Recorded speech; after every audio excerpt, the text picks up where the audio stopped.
Greetings everyone, my name is Etterville, and welcome back to my Let's Play of Mega Man Rock Flips. In the last part, I defeated Crypt Man and Shockman. Now, I've gotten most of the utility items necessary, but I need an explosive weapon for getting the other E-tanks, so I'll be going after Fuse Man now.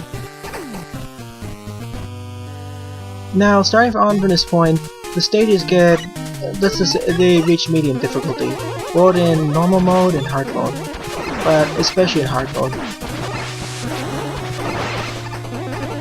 Now, as we see here, Fuse Man is an explosive-based boss, so most of the enemies here are going to cause explosions when they explode, or have explosive-related weaponry. And also all the TNT.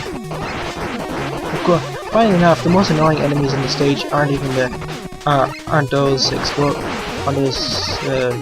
pressure blocks. It's really those upper enemies which fire down, or the batteries. Here I decided to use the virus outbreak to my advantage to destroy all these spider bombs and the spider bomb nest in a few hits, as well as doing it from a distance. Normally you're supposed to rapid fire, but that has a high chance of you getting hit by either the spiders or more likely the bat hounds. You're still likely to get hit as demonstrated here, but there's a lesser amount of chance.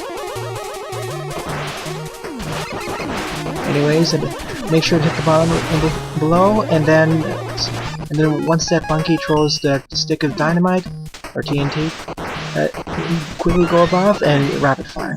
Here's the use of the Crypt Cloak to destroy to jump on the blocks and get the E-tank as well as destroy the enemy.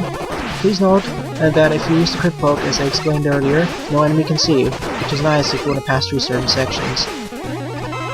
But it'll be more useful in Photon Man stage, as well as Charade Man's. Here's the next gimmick of the stage. These minecarts will only activate if you touch them.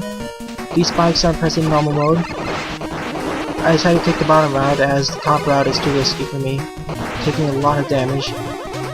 Oh, these enemies are extremely annoying, as once you destroy them, they spit off 8 pellets, which makes them very hard to dodge when they're right at their minimum peak.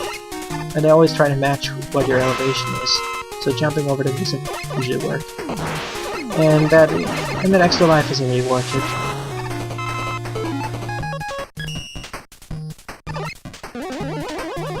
Make sure to jump here. Before setting off this mountain cart, make sure to set off to destroy that pinata, explosive pinata, as I like to call it. But other than that, it isn't really terribly difficult to stage. Anyways, time for Fuse Man's own description.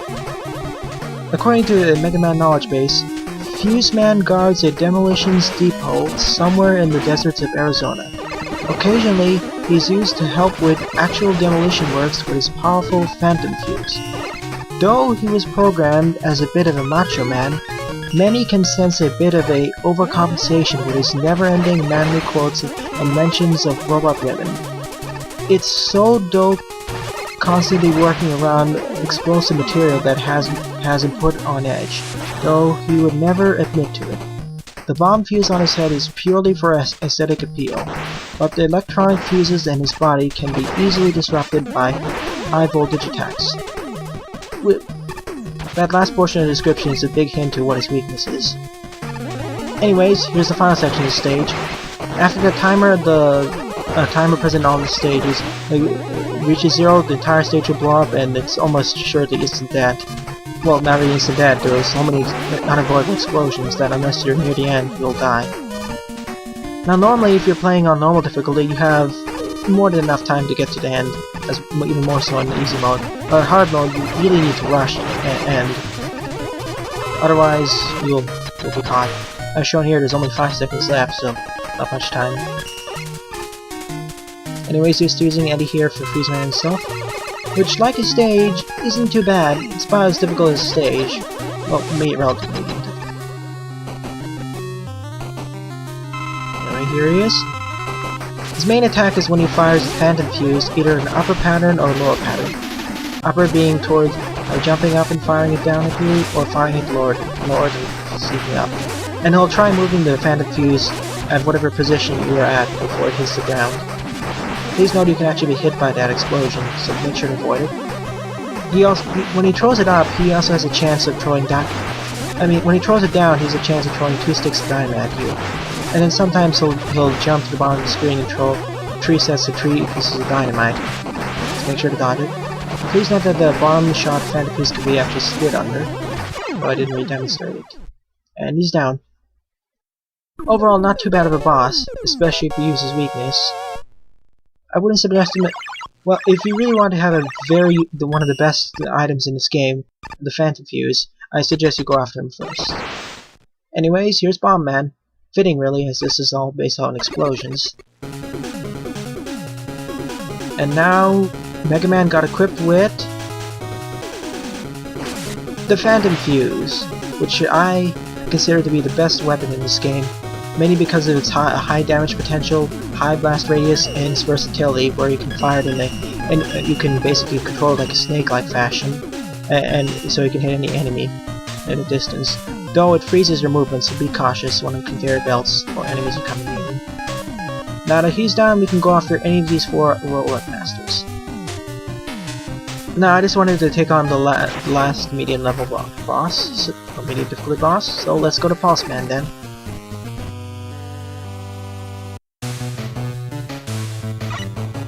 There's some Sniper Joes on the left, all in one. Here's the first gimmick of the stage. Those circular objects will fire pulses at your current position, so make sure to manipulate, make sure to move around a bit. Also, I forgot to mention back in Virus Man stage, but not only can you pierce through the Sniper Joe's shields, you can also fire just under them so you can hit their foot, or you can just fire a little bit over them so you can hit their heads, and that'll pierce them through their shields, which is pretty nice. More shield attackers, and those enemies at the top will fire a spread of 3 pellets. You see the Phantom Fuse? To destroy his green blocks, you either need to use the Phantom Fuse, or I believe you can also use the Circuit Breaker. But the Phantom Fuse is much more easy to target at special times.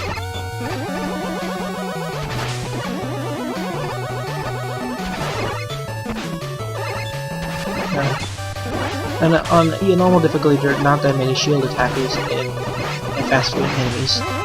The main thing that hard mode does in this game, for stages at least, is it increases the number of instant death traps, enemies, critical enemy placement, and hazards. But once you get used to it, it's too bad, at least for a few stages, though Pulse Man stage and Circuit Man stage get quite hit hard in high stage difficulty, and Crypt Man stage as well. I wanted to refill my life energy, as I had a weapon tank there.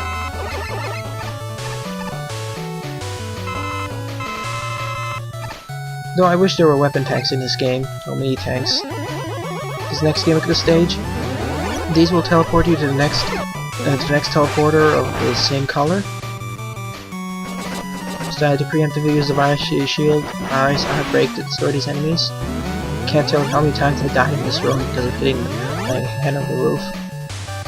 More dangerous method of this.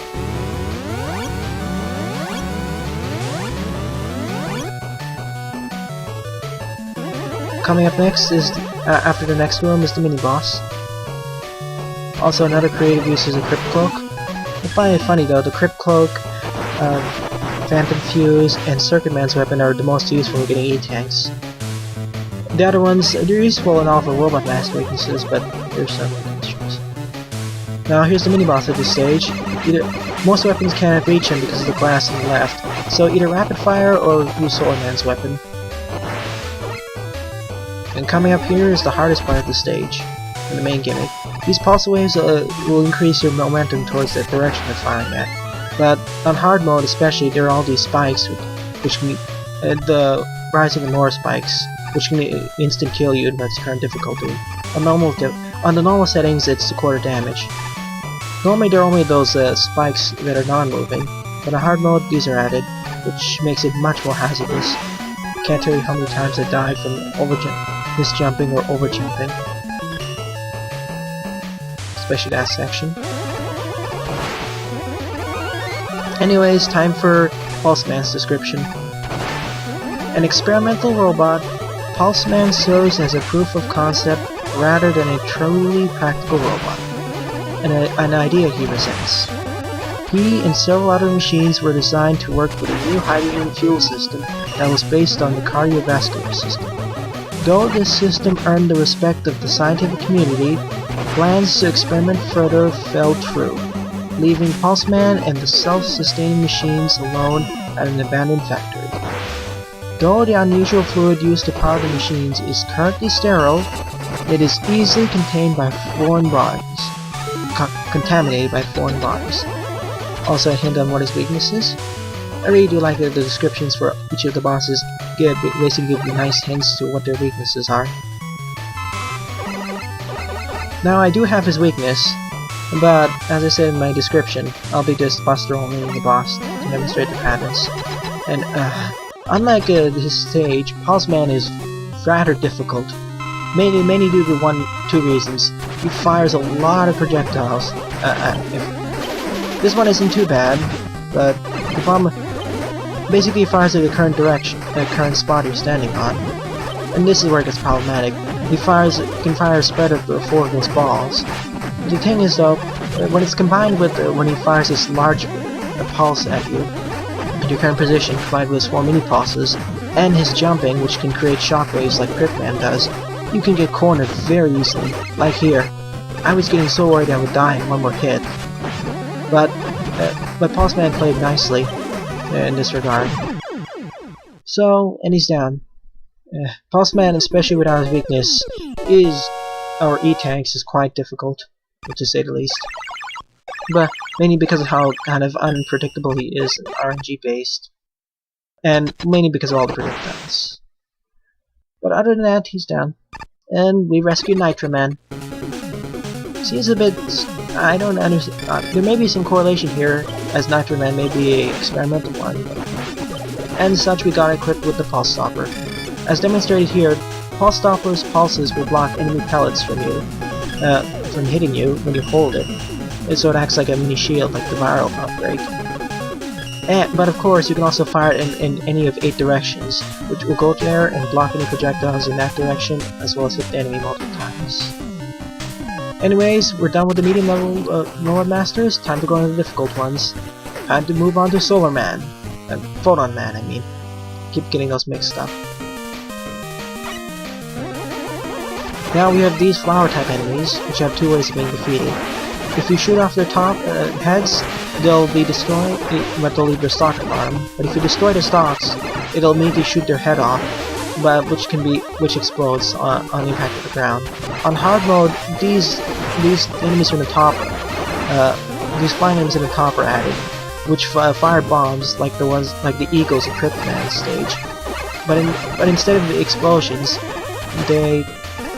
and when the bombs hit the ground, they fire a wave of energy left and right, directly left and right. Anyways, the most annoying enemies in this stage are basically these flowers, because of all the leaves or petals they drop off, which can slowly fall down and hit you, as well as these spiders. Also demonstrated here is the flowing blocks.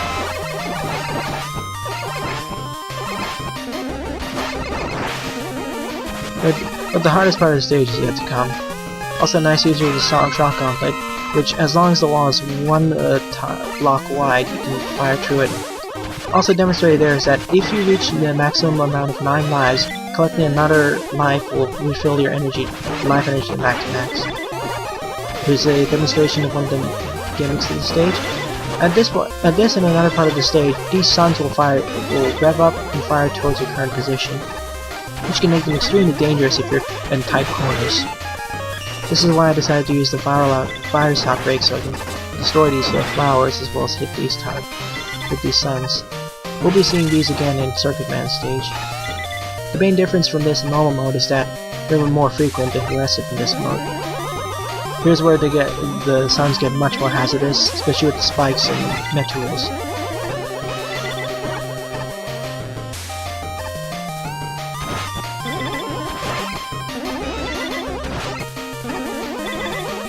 But really, the Pulse Stopper and any directed force will be able to kill them quite easily. I decided to ignore the shield attackers as they're too much of a hassle to take on, especially with all these suns going after me. But really like the music of this stage. And we're getting up to the... There are two ways we can go through this. We could either... I could use the Crypt Cloak to skip this entire section, but I'll take the hard route as it has a nice reward at the top.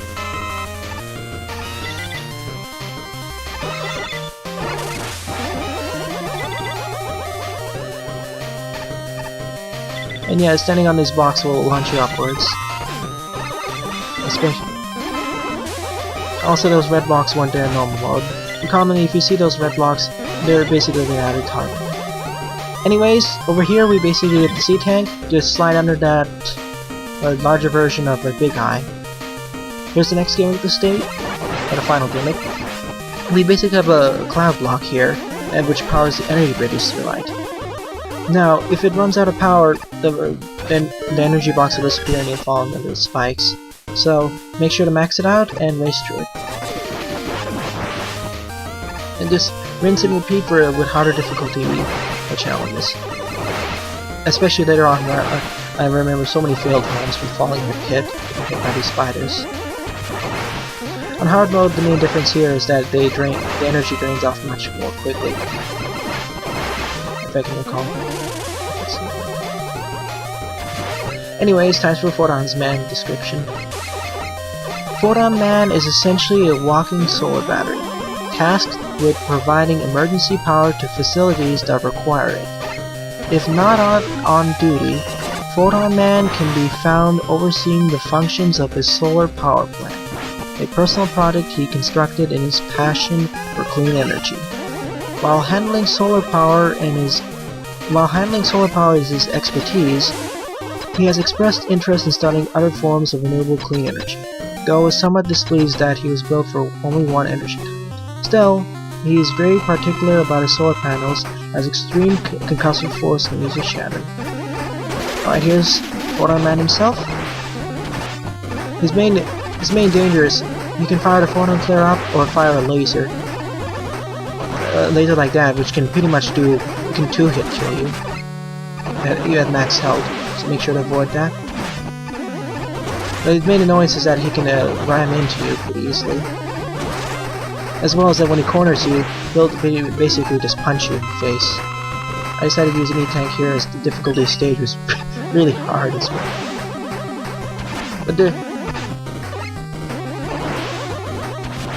But you can actually dodge the punches by just jumping just before he reaches you. But overall, basically the main strategy is to avoid the photon flares. When you see him raise his arm, make sure to go to the place where it's above or below him, so you don't get hit by his photon laser, photon ray, and avoid getting too close to where he punches. Other than that, he's down. You're a quite difficult boss for a quite difficult stage. I strongly suggest not going him first. I would suggest tackling him as one of the last bosses, unless you have his weakness. Anyways, we rescued Fireman, fitting as usual, and Mega Man got equipped with the Photon Flare. It's basically our screen nuke weapon for this game, just like the Centaur Flash, etc. Basically, fires a ball of sun at the screen, up in the air, and after a while it will hit all enemies. Pretty nice for the Virus Man stage and enemies with a lot of one-hit or minor enemies. Anyways, we've taken on 3 other World Masters, and only 2 remain. The hardest ones, that is. Thanks for watching, viewers, and have a nice day. Doodles!